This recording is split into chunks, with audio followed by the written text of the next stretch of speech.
graffiti artist, pleaded no contest today to 10 misdemeanor charges. Daniel Ramos, who uses the moniker ChaKa, is believed responsible for causing $500,000 in property damage. The 18-year-old could face a possible 5-year jail term and $10,000 fine. Tomorrow night at 6, you'll hear my exclusive interview with ChaKa, and you'll see these defiant vandals in action on the streets of Los Angeles in a special report on graffiti, right here on Eyewitness News at 6. Using infrared technology from the Persian Gulf War, Channel 7's Harold Green exposes these vandals at work, takes you inside their underworld, and shows you our community fighting back. LA's epidemic, graffiti. It is everywhere. Now this week, Harold tells us about the people who are leaving their marks all over. Harold. Laura, call them graffiti taggers, graffiti writers, or spray can artists. They are, in the mind's eye of most people, vandals who are turning the City of Angels into a visual hellhole. Their sole purpose is to tag other people's property with their unsightly initials, names, or gang affiliation. The more times they do it, the wider their fame. The goal is to be #1, or at least in the same league as the infamous ChaKa. Friday night on the Hollywood Walk of Fame, 3 young men while away the evening. But unlike the thousands of other young people who are in Hollywood tonight looking for a good time, they're under police surveillance. Specifically, the guy in black wearing the backpack. The cameraman posing as a tourist is a cop. He's trying to nab the infamous graffiti writer known as ChaKa. What's this for, sir? Whoops, whoops. What's that? What's that? What? What is that? Did you do that? Nah, that's my friend. What's his name? Huh? What's his name? ChaKa. What's your name? Daniel. According to police, Daniel is ChaKa. But not anymore since I'm here.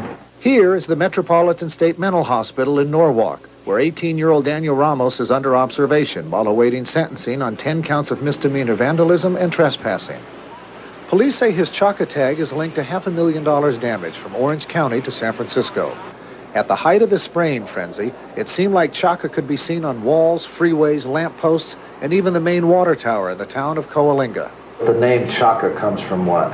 From this TV show, Land of the Lost. Daniel joined hundreds of other young people armed with spray cans and marking pens who compete with each other to get up. In other words, to write their stylized nickname or tag in as many places as possible. Did you work alone? Yeah, alone. During what hours? From 10 to 5. 10 at night until 5 in the morning? Yeah. How many cans of spray paint would you go through in that time? Around 8 to 10. He sprayed so much that he kept a map that was marked with areas he'd already hit. Where did you guys get the money for all this spray paint? Well, they steal it, racket. That's what it's called, rack. This high school dropout who grew up in Aliso Village says his biggest challenge was spraying ChaKa on the back of those huge signs that hang high over the freeways. So how did he get up there? I just used a leather belt. I threw it around the pole and caught it with the other hand. Made my way up there. Like a log climber? Yeah. Like a logger going up a tree? Yeah. Nobody called the highway patrol? Nobody called the police? Nobody seen me at the time. How long were you up there? For about an hour. You were on the sign for an hour and nobody saw you? Did anybody honk their horns, flash their lights, or any such thing? No. Were you wearing all black? I was doing it at 4 in the morning. 4 in the morning. Were you wearing all black or something? All black. Yeah? Kind of like the stealth tagger, huh? Yeah. He was arrested 4 times as a juvenile, but never prosecuted. The authorities say they're seeking jail time so that other taggers will get the message. Well, a lot of people ask me why do I do it. Sometimes it's hard for me to answer that. I say it's a freedom of expression in a rebellious way. Expressing the art.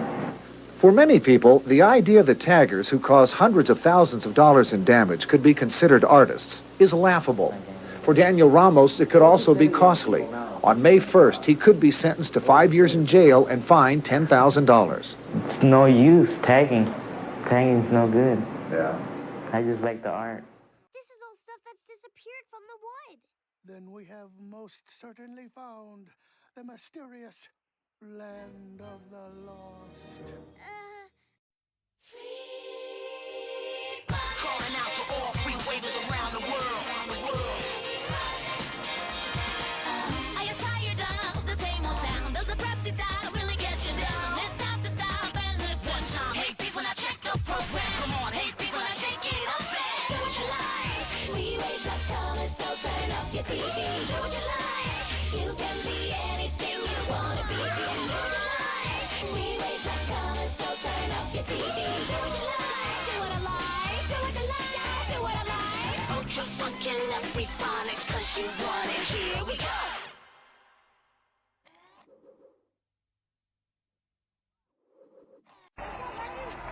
You know, speaking of favorite movies, I know that you're anxious to see the remake of Land of the Lost, not just because of Will Ferrell, but because you were such a big fan of Bill Lambier's role as a Sleestack in the old TV show, Land of the Lost. That's actually Bill Lambier in uniform. That is Bill Lambier. At that point in his career, he was not mic'd by ABC, but should have been.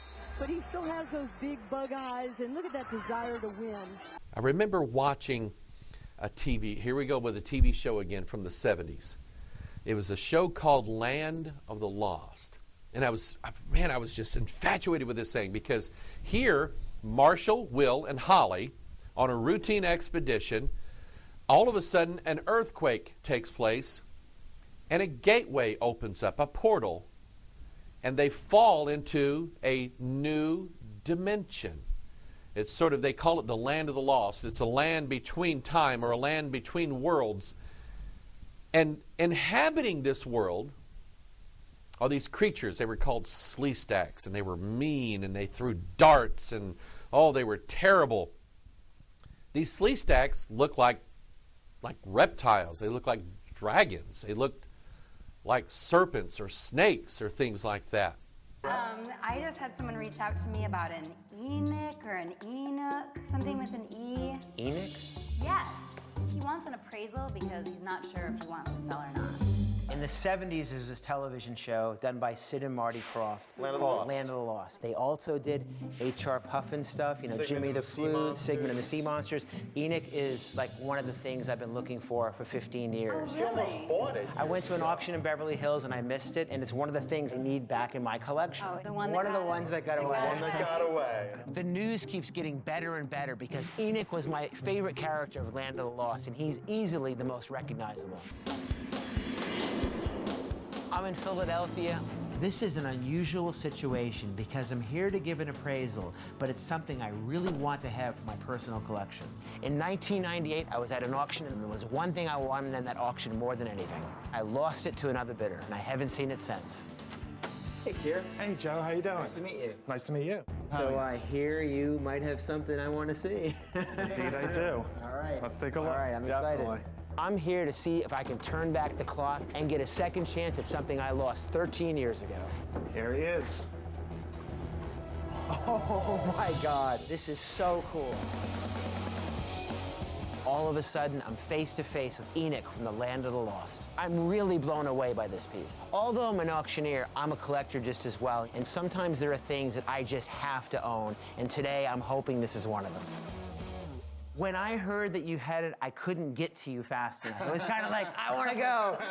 Every science fiction fan or collector somewhere got started because they loved a television show or a movie. For some people, it's Star Wars, Star Trek. It could be anything. For me, it was Land of the Lost. This is a piece of pop culture history, and look at it. It's so preserved. One of the key things that we wanted to accomplish is to preserve it due to the nature of the latex. It's self-deteriorating. Exactly. So it's been sealed. And what's interesting is you can see Enoch obviously was a bodysuit. And I like the fact that the restorer leaves some of the imperfections because I think that's part of the charm of a costume from this time period. Enoch's always been memorable to me. It all started when I watched the show when I was a kid. The way he was portrayed by the actor, it always stuck with me. Enoch was a Sleestack from the future. All the Sleestack soldiers had a tail sticking out, but these green ones were like his ancestors. Yeah, he was a time traveler. So he kind of evolved without a tail. That's exactly the way he was made, just like this, tailless. So, Kier, I don't remember. It's been a long time. What did you pay for it? I paid $5,000. What do you think it's worth today? Priceless. Priceless. Everything has a price now. Everything has a... No. It's really valuable. I mean, something like this at auction could bring $40,000 to $60,000, $80,000. It's worth a lot. Oh, absolutely. Joe, John, and I are all the same. You know, we're collectors at heart. It's like three kids, you know, trading baseball cards. Whatever number would motivate you, you know, I'd be interested in. Is there any possibility we could walk out of here with it? Would you sell it? No, I'm gonna have to decline. I can't do it. True collector. Every collector sometimes faces this dilemma, should they sell an item or not? And sometimes the money can be a very strong incentive to do it. It's the ultimate prop to me. If I'm only gonna own one prop, this is it. And I've had it for so many years, and I'm attached to it. I have to hold on to it, maybe just a little longer. I knew it was a long shot, but I'm just really disappointed. I really was hoping to take Enik home. All right. Till next time, Enik. What a great thing. Now I know what Enik is. He's in a great home, and I know someday I'll get a chance to get him, and maybe he'll be mine. Today wasn't the day, but you know what? He didn't say no. He said someday. That was a definite maybe. Yeah, they certainly need her back. Now, also at today's practice, a surprise for head coach Bill Laimbeer. How about this? We are now learning that he was once a sleestack in the hit 1970s TV show Land of the Lost. Yeah, you remember those? Well, stars of that show, they showed up there for a special reunion. They are in town for the Star Trek convention. When I look all around, I can't believe the things I found. Now I need to find my way. I'm lost, I'm lost. Find me living in the land of the lost, lost, lost, lost, lost, lost. Oh man, that takes me back. If you grew up in the 70s, early 80s, you know what we're talking about there. Now you can see Bill Laimbeer. By the way, he's going to be out of the sleestack costume at tonight's game at the Mandalay Bay Convention Center. The game starts at 7. How about that? Bill Laimbeer, star off the court. Who knew? Who knew? Step into the future of treasure hunting. The past.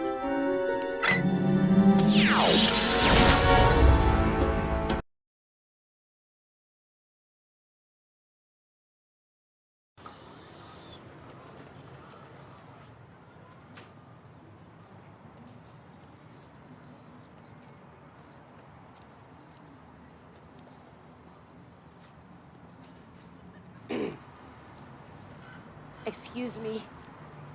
I can't help but notice that you're wearing a Land of the Lost jacket. Yes, Are you Sid or Marty? I'm Marty, the good-looking one. Oh my God, this is unbelievable. I'm your biggest fan. I don't even know what to say. Look, I'm shaking. Don't get excited. I'm only a human being. And by the way, what's your name? I'm Sam. Sam.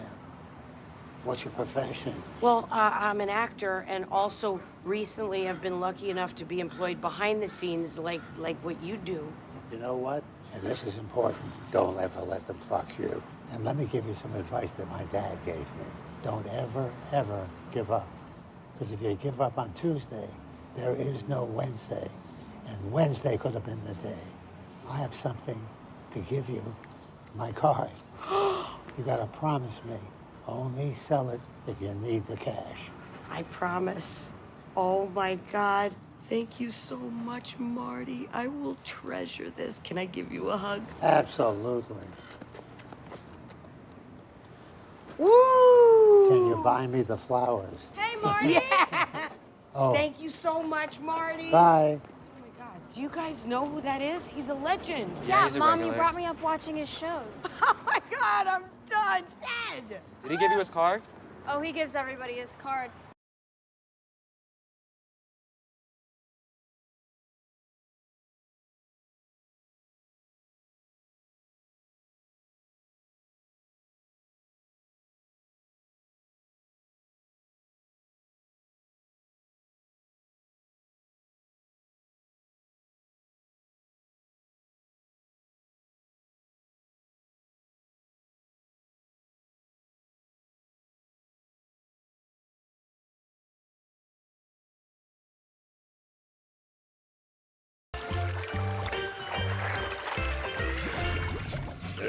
Greeting! Me Bill, he Toonie. This 1974. Oh, come on, Bill. Again? I mean, this looks more like Jurassic Park.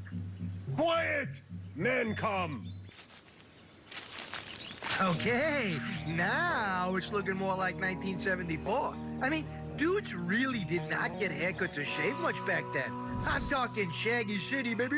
No, Toonie, you're way off again. 1974 was a big, big year for caveman entertainment, especially on Saturday mornings. Caveman entertainment, huh? Yeah, you bet, Toonie. You had exciting shows premiere like Korg 70,000 BC, which had Neanderthals and not a single line of dialogue. Oh, and the cartoon Valley of the Dinosaurs, of course. And who could forget ChaKa, the feral cave boy from Land of the Lost. Okay, all right, yeah. I'm digging the caveman lifestyle. I mean, I can get down with never taking a bath.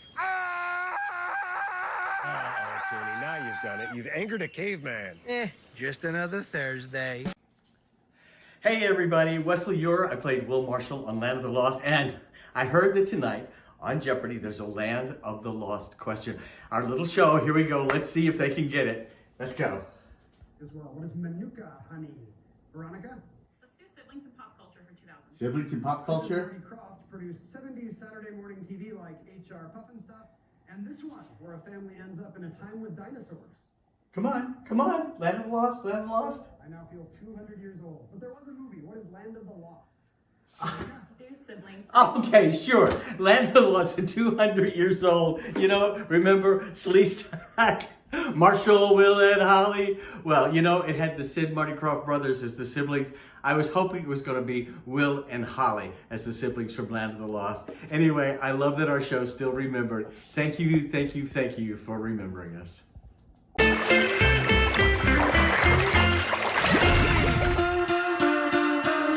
Welcome to the dreamalicious town of Toonadelphia, Tuners. Whoa, did I eat a bad donut or what? What the heck is going on here, Bill? Oh, come on, Toonie. I wanted to introduce you to the whimsical world of 70s kids shows. Things got, well, a little bit trippy during that decade. Yeah, I can see that. What's that, Mr. Hat? Bill, you're talking to a hat. Exactly, Toonie, because one of my favorite shows as a kid took place in the land of living hats. It was probably the strangest show from the minds of Sid and Marty Krofft, and trust me when I say this, they made some delightfully strange shows. Guess what this one was called? Snapback Country. No, it was not called Snapback Country. It was called Lidsville. After Lidsville, the Crofts made Sigmund and the Sea Monster, Land of the Lost, Electro Woman and Dinah Girl, and lots of other mind-bending stuff. Wow, and here I thought a talking fish would freak people out. 2133. Lot number 124, Land of the Lost, Grumpy Dinosaur Head Puppet, currently at $2,000, $22.50. Asking $22.50, $2,500 is now the ask. Asking $2,500 is bid on Julien'sAuctions.com. $2,500 is bid. $2,750 is next. $3,000 is now the ask. It's our last $250 increment. Asking $3,000. Asking $3,000, an original foam puppet head from the Tyrannosaurus Rex dinosaur Gumpy from the original classic sci-fi television series Land of the Lost. Asking $3,000, going once, twice, sold. $27.50. Paddle number 1993. Lot number 125, Land of the Lost, Emily Dinosaur Head Puppet, currently asking $800. Asking $800. $800 is bid. $900 is now the ask. Asking $900. Brontosaurus dinosaur. Asking $1,000. $900 is bid on Julien's Auctions. Asking $1,000. There you go. $1,250 is now the ask. Asking $1,250. $1,000 is bid on Julien's Auctions. Just it for Emily. Asking $1,250. Asking $1,250. Are we all done and selling at $1,000? Going once, twice, sold. One.